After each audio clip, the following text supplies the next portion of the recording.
Hello दोस्तों। तो कैसे हैं हमारे सभी साथियों का स्वागत है अपने यूट्यूब चैनल चंदन एकेडमी में। तो दोस्त, आज हम लोग पढ़ने वाले हैं संख्याओं के बारे में। हमारे बहुत ऐसे साथी हैं जिनको संख्याओं में काफी कंफ्यूजन रहता है, उनको लिखने में, पहचानने में। तो मित्र देखिए, यहाँ बोर्ड पे लिखा हुआ है प्राकृत संख्या है, पूर्ण संख्या है, पूर्णांक संख्या है, सम संख्या है, विषम संख्या है। तो मित्र इस सभी संख्याओं में बहुत साथी ऐसे हैं जिनको काफी कंफ्यूजन रहता है। तो मित्र आज के क्लास में सारा कंफ्यूजन खत्म होने वाला है। तो मित्र आप सभी लोग अंतिम तक बने रहें। और सबसे पहले आप सभी लोग वीडियो को लाइक कर ले, सब्सक्राइब कर ले और शेयर कर दे, क्योंकि इसी तरीके के मित्र वीडियो आपको इस चैनल पे हमेशा मिलते रहेंगे। तो मित्र आइए आज का क्लास हम लोग शुरू करते हैं। मेरा फर्स्ट नंबर क्या है? प्राकृत संख्या है। मित्र प्राकृत संख्या कहते किसको है? तो आइए मित्र देखते हैं क्या है प्राकृत संख्या है।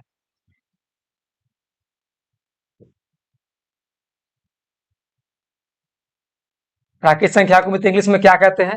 Natural number. मित्र प्राकृत संख्या कहने का मतलब होता है कि वैसी संख्या जो प्रकृति से रिलेटेड हो। क्या हो मेरे भाई? जो प्रकृति से रिलेटेड हो और जिसको गिना जा सके, उसको हम लोग क्या बोलते हैं? प्राकृत संख्या बोलते हैं। तो मित्र प्राकृत संख्या का एग्जाम्पल क्या होगा मेरे भाई? तो प्राकृत संख्या का एग्जाम्पल होगा 1 2 3 4 5 6 डॉट डॉट डॉट डॉट क्या होगा? अनंत। मतलब इसका कोई अंत ना हो। क्या हो मेरे भाई? इसका कोई अंत ना हो, वैसी संख्या को हम लोग क्या बोलेंगे? वैसी संख्या को हम लोग बोलेंगे प्राकृत संख्या है। अब बताइए मेरे भाई, अब 1 2 3 4 5 6 और इन्फिनिटी मतलब क्या? अब कोई अंत है कि प्राकृत संख्याओं का अंत क्या होगा? कोई अंत नहीं है, मतलब कोई इसका एंड नहीं है। तो हम बताइए इस संख्याओं को गिन सकते हैं ना? संख्याओं को क्या बोलेंगे? प्राकृत संख्याएं बोलेंगे। अब क्या देखेंगे? अब देखेंगे मेरे भाई पूर्ण संख्या है।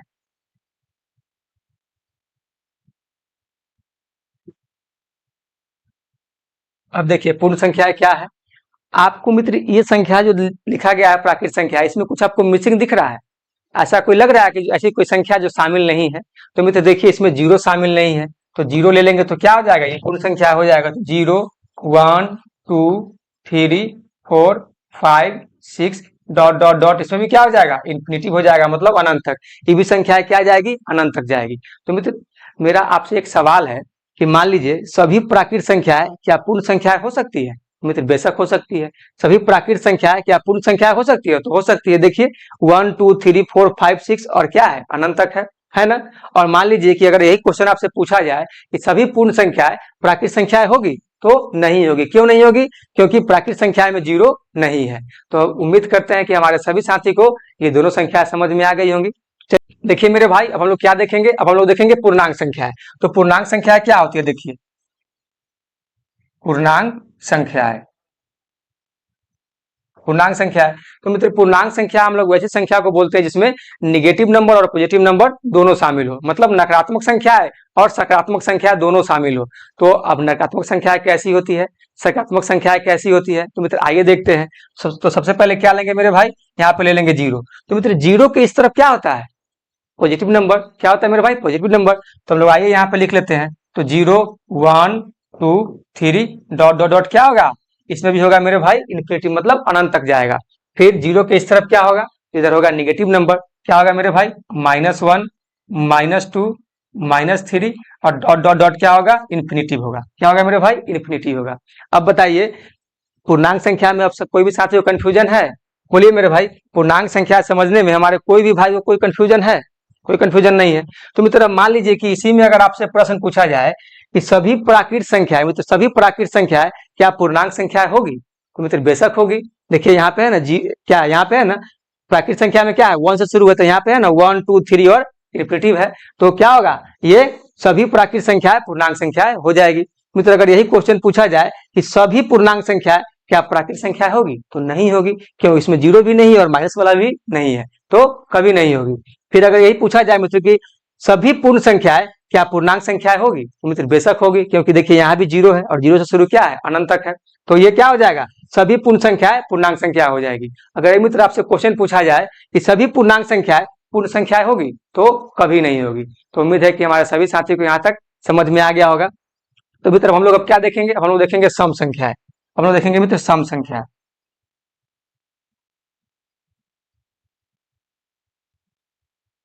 क्या है मेरे भाई? सम संख्या है। अब सम संख्या क्या होता है? तो सम संख्या का एग्जाम्पल होता है मेरे भाई 2 4 6 8 10 और 12। अब सम संख्या कहने का क्या मतलब? वैसी संख्याएं जो 2 से पूरा पूरी कट जाए। क्या मेरे भाई? वैसी संख्या है जो 2 से पूरा पूरी कट जाए, उसको हम लोग क्या बोलते हैं? सम संख्याएं बोलते हैं। देखिए 2 से ये सभी संख्याएं कटने वाला है ना, 2 से 2 कट जाएगा, 2 से 4 कट जाएगा, 2 से 6 कट जाएगा, 2 से 8 कट जाएगा, 2 से 10 कट जाएगा, 2 से 12 कट जाएगा। तो मित्र ऐसी संख्या अगर आपको दिख जाए जहां 2 से पूरा पूरी कट रहा है, उसको हम लोग क्या बोलेंगे? सम संख्याएं बोलेंगे। क्या बोलेंगे मेरे भाई? सम संख्याएं बोलेंगे। फिर क्या है हमारा? विषम संख्या है।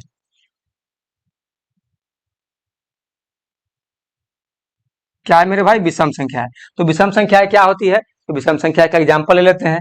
तो विषम संख्या होती है मेरे भाई 1, 3, 5, 7, 9, फिर क्या हो जाएगा मेरे भाई? 11 और 30 हो जाएगा ना। अब देखिए मित्र, अब ये जो संख्या है आपको जो दिख रही है, क्या ये 2 से कटने वाली संख्याएं हैं? तो मित्रों वैसी संख्या है जो 2 से न कटे, उसको हम लोग क्या बोलेंगे? विषम संख्याएं बोलेंगे। वैसी संख्या है जो 2 से नहीं कटे, उसको हम लोग क्या बोलेंगे मेरे भाई? विषम संख्या है। तो उम्मीद है कि यहाँ तक ये पांचों संख्याओं के बारे में हमारे सभी साथी को कॉन्सेप्ट अच्छे से क्लियर हो गया होगा। चलिए मित्र हम लोग आगे की संख्या देखते हैं। अब आगे की संख्या हम लोग का क्या है? अब आगे की संख्या है मित्र हमारे पास है भाज्य संख्या है, अभाज्य संख्या है, परिमित संख्या है, अपरिमित संख्या और वास्तविक संख्या है।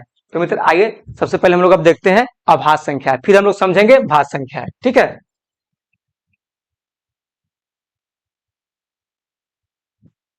अभाज्य संख्या है। तो मित्र अभाज्य संख्या कहने का क्या मतलब? मित्र बताइए। वैसी संख्या है जिसका क्या हो? 2 गुणनखंड हो। क्या हो मेरे भाई? वैसी संख्या हो जिसका सिर्फ 2 ही गुणनखंड हो, वैसी संख्या को हम लोग क्या बोलेंगे? अभाज्य संख्या बोलेंगे। तो मित्र वैसी संख्या कौन कौन होगी? तो यहाँ पे देख लीजिए। तो देखिए मेरे भाई क्या होगा, बोलिए बताइए। तो यहाँ पे हो जाएगा 2, 3, फिर हो जाएगा 5, फिर हो जाएगा 7, फिर हो जाएगा मेरे भाई 11, फिर हो जाएगा 13। अब बताइए जो भी संख्या मित्र हम लोग यहाँ पे लिखे हैं, इसका 2 से अधिक गुणनखंड है क्या? देखिए 2 को मित्र अगर हम लोग काटेंगे, मेरे भाई 2 को अगर हम लोग काटेंगे तो ये क्या होगा? 1 से कट जाएगा और ये 2 से कटेगा। अब ऐसी कोई संख्या है जिसे 2 कट जाए? नहीं है। 3 को मेरे भाई अगर हम लोग काटेंगे तो 3 क्या होगा? 1 से कट जाएगा और 2 से कट जाएगा। अब ऐसी कोई संख्या है जिसे ये कट जाए? नहीं है। फिर देखिए 5 को भी हम लोग अगर इसका गुणनखंड निकालेंगे तो ये 1 से होगा और ये 5 से कटेगा। अब ऐसी कोई संख्या है जिसे ये कट जाए? नहीं ना है। तो मित्र हमेशा ध्यान में रखना है, जहां अभाज्य संख्या आ जाए तो हमको ध्यान रखना है कि वैसी संख्या है जिसका 2 से अधिक गुणनखंड नहीं हो, वही संख्या को हम लोग क्या बोलेंगे? अभाज्य संख्या बोलेंगे। फिर हमारा क्या है? भाज्य संख्या है। अब मित्र हम लोग क्या समझेंगे? भाज्य संख्या है। भाज्य संख्या क्या होती है? वैसी संख्या है जिसका 2 से अधिक गुणनखंड हो। क्या हो मेरे भाई? वैसी संख्या है जिसका 2 से अधिक गुणनखंड हो, उसको क्या बोलते हैं? भाज्य संख्या बोलते हैं। तो उसका एग्जाम्पल हम लोग क्या ले लेंगे? 4, 6, 8, 10, 12। अब देखिए मेरे भाई 4 का 2 से अधिक गुणनखंड है कि नहीं? देख लीजिए 4 जो है मेरे भाई, 4 1 से भी कट जाएगा, 2 से भी कट जाएगा और 4 से भी कट जाएगा। देखिए इसका क्या हो गया मेरे भाई? इसका 3 हो गया ना गुणनखंड, इसका 3 हो गया गुणनखंड। अब देखिए अब क्या है? 6 है। अब देखिए मेरे भाई 6 1 से भी कट जाएगा, 6 2 से भी कट जाएगा, 6 3 से भी कट जाएगा और 6 6 से भी कट जाएगा। अब देखिए इसका कितना गुणनखंड है मेरे भाई? अब इसका 4 गुणनखंड है। तो क्या हो जाएगा? ये भाज्य संख्या हो जाएगा। देखिए मेरे भाई अगर 8 का भी अगर आप ले लेंगे तो देखिए 8 1 से भी कट जाएगा, 2 से भी कट जाएगा और 4 से भी कट जाएगा और ये 8 से भी कट जाएगा। अब देखिए इसका कितना गुणनखंड है मेरे भाई? इसका भी 4 गुणनखंड है। तो मित्र जो संख्या है 2 से अधिक गुणनखंड दे, मतलब जो संख्याओं का 2 से अधिक गुणनखंड हो, वैसी संख्या को हम लोग क्या बोलेंगे? भाज्य संख्याएं बोलेंगे। तो मित्र उम्मीद करते हैं कि हमारे सभी साथी को अभाज्य संख्याएं और भाज्य संख्याएं समझ में आ गया होगा। चलिए मित्र हम लोग अब देखेंगे परिमित संख्याएं और अपरिमित संख्याएं। क्या देखें? तो परिमित संख्याएं मित्र किसको कहते हैं और अपरिमित संख्याएं किसको कहते हैं? आप सभी साथी कमेंट बॉक्स में लिखे। क्या है मेरे भाई? ये परिमित संख्या है। क्या है? परिमित संख्या है। तो परिमित संख्या का क्या मतलब होता है? जिसको भिन्न के रूप में लिखा जाए, जिसको PYQ के रूप में लिखा जाए। तो मित्र अभी सभी साथी पढ़े हैं ना फ्रैक्शन, और जो भी साथी नहीं पढ़े वो फ्रैक्शन का क्लास अपना चंदन एकेडमी के यूट्यूब चैनल पे कराया गया है, जाकर के आप लोग देख ले। तो फ्रैक्शन मतलब क्या होता है मेरे भाई? भिन्न मतलब क्या होता है? P/Q का रूप। क्या होता है मेरे भाई? P/Q का रूप। और हम लोग पढ़े थे ना कि जो ऊपर वाला होता है उसको क्या बोलते हैं? अंश बोलते हैं, और जो नीचे वाला होता है उसको क्या बोलते हैं मेरे भाई? हर बोलते हैं ना। तो कहने का मतलब है कि वैसी संख्या है जो क्या हो? PYQ के रूप में लिखा हो। उसको क्या बोलेंगे मेरे भाई, परिमेय संख्याएं बोलेंगे। जैसे मान लीजिए इसका एग्जाम्पल लेंगे तो 1/2, 3/2, 5/4, ठीक है, 7/6 या 1/4। तो मित्र ऐसी संख्या जहां पे दिख जाए वो क्या हो जाएगा, वो क्या हो जाएगा मेरे भाई, वो हो जाएगा परिमेय संख्या। क्या हो जाएगा, परिमेय संख्या हो जाएगा। लेकिन परिमेय संख्या में एक कंडीशन क्या है, बस वही कंडीशन को ध्यान में रखना है। क्या रखना है मेरे भाई, एक कंडीशन है, वो क्या है, जैसे पी वाई क्यू को जो लिखा जाता है पी वाई क्यू के रूप में, तो यहाँ पे होना चाहिए q not equal to zero. मतलब क्यू बराबर क्या होना चाहिए मेरे भाई, नॉट इक्वल टू जीरो। मतलब क्यू का वैल्यू जीरो नहीं होना चाहिए कभी भी, क्यू का वैल्यू मित्र जीरो नहीं होना चाहिए। मान लीजिए कि हम लोग लिखे हैं ना 3/2, यहाँ पे मान लीजिए मित्र लिखे हैं 3/2, तो ये क्या है, ये परिमेय संख्या है और ये भिन्न भी है। लेकिन 3/0 नहीं होना चाहिए, 3/0 होगा तो मित्र ये परिमेय संख्या नहीं होगा, ये परिमेय नहीं होगा। तो मित्र इसका कंडीशन आपको समझ में आ गया ना, क्या है,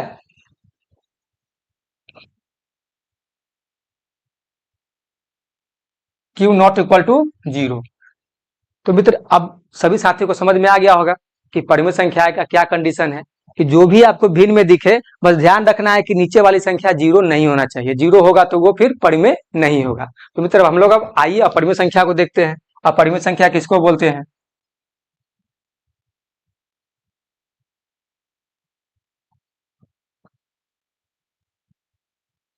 अपरिमेय संख्या है। तो मित्र अपरिमेय संख्या का ना क्या मतलब होता है, ऐसी संख्याएं जो रूट में हो। मित्र क्या, ऐसी संख्याएं जो रूट में हो उसको हम लोग क्या बोलेंगे, अपरिमेय संख्याएं बोलेंगे। तो इसका एग्जाम्पल क्या होगा मेरे भाई, √2, √3, √5, √7 और √11। ये सब क्या है मेरे भाई, ये सब एक अपरिमेय संख्या है। सब क्या है मेरे भाई, अपरिमेय संख्या है। देखिए इसका कोई गुणनखंड निकलेगा, नहीं निकलेगा, तो क्या है मेरे भाई, अपरिमेय संख्या है। और सभी साथी 9th में पढ़े होंगे कि सिद्ध करे कि ये √2 अपरिमेय संख्या है, पढ़े हैं ना मेरे भाई। तो उम्मीद है कि परिमेय संख्या और अपरिमेय संख्या में हमारे सभी साथी अंतर करना सीख लिए होंगे, सीख लिए हैं। हम लोग अब क्या सीखेंगे बोलिए, हम लोग अब क्या सीखेंगे बोलिए, अब हम लोग को सीखना है वास्तविक संख्या। हम लोग का क्या है मेरे भाई, अब वास्तविक संख्याएं हैं। तो चलिए हम लोग अब वास्तविक संख्या देख लेते हैं, अपरिमेय संख्या हो गया, अब वास्तविक संख्या है और अवास्तविक संख्या को भी समझेंगे। तो हमारा क्या है, वास्तविक संख्या।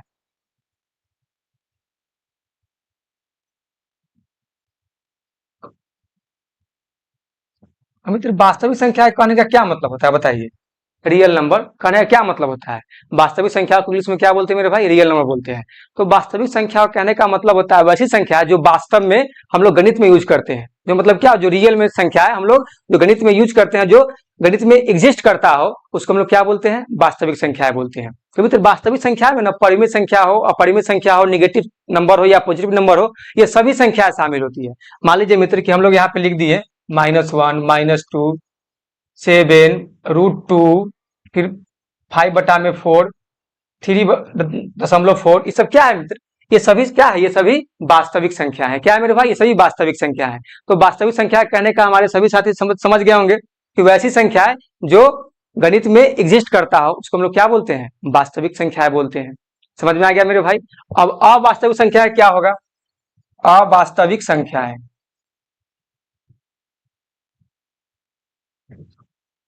अवास्तविक संख्या है।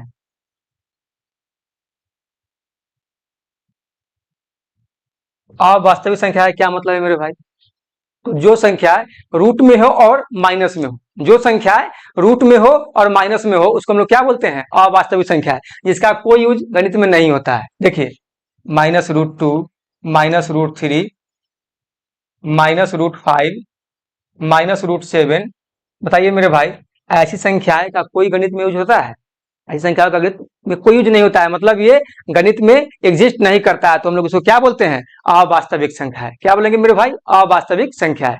तो बताइए दोस्त, आप सभी साथी को समझ में आया कि नहीं, संख्या समझ जो भी आपका कंफ्यूजन था। तो मित्र आज का क्लास हम लोग इतना ही पे समाप्त करते हैं, फिर हम लोग मिलेंगे मित्र नेक्स्ट क्लास में नेक्स्ट टॉपिक के साथ। तो बताइए दोस्त, अब आप लोग अगले क्लास में कौन सा टॉपिक पढ़ना चाहते हैं, तो आप लोग कमेंट बॉक्स में जरूर लिखें ताकि हम लोग उस टॉपिक पे क्लास लेकर के आए। तो मित्र आज के लिए इतना ही, फिर मिलते हैं नेक्स्ट क्लास में। जय हिंद, धन्यवाद।